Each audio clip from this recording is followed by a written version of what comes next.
Hello, എല്ലാവർക്കും D S കിച്ചണിലേക്ക് സ്വാഗതം. ഇന്ന് ഞാൻ വന്നിട്ടുള്ളത് മുതിരയും കപ്പയും കൊണ്ട് ഒരു ഹെൽത്തി ആയിട്ടുള്ള ഒരു റെസിപ്പി ആയിട്ടാണ്. എന്നാൽ ഇതെങ്ങനെ ഉണ്ടാക്കാൻ നോക്കാം.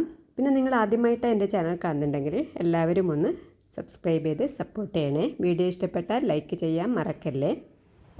അതിനുവേണ്ടി ഞാനിവിടെ ഒരു പാനിലേക്ക് 1.5 ടേബിൾ സ്പൂണോളം വെളിച്ചെണ്ണയാണ് ഇട്ട് കൊടുക്കുന്നത്.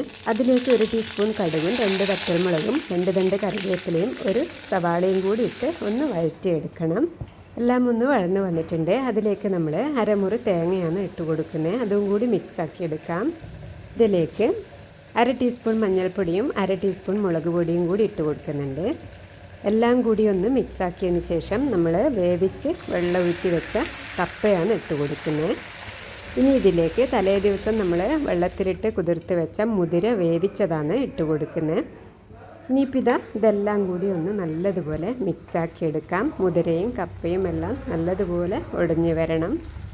ഒന്ന് മൂടി വെച്ച് എല്ലാം കൂടി ഒന്ന് സെറ്റാക്കി എടുക്കണം.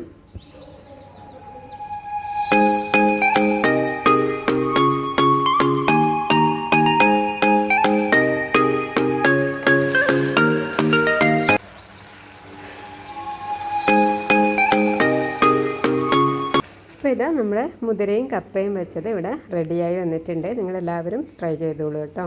എന്നാൽ അടുത്ത റെസിപ്പിയുമായി അടുത്ത വീഡിയോയിൽ കാണാം.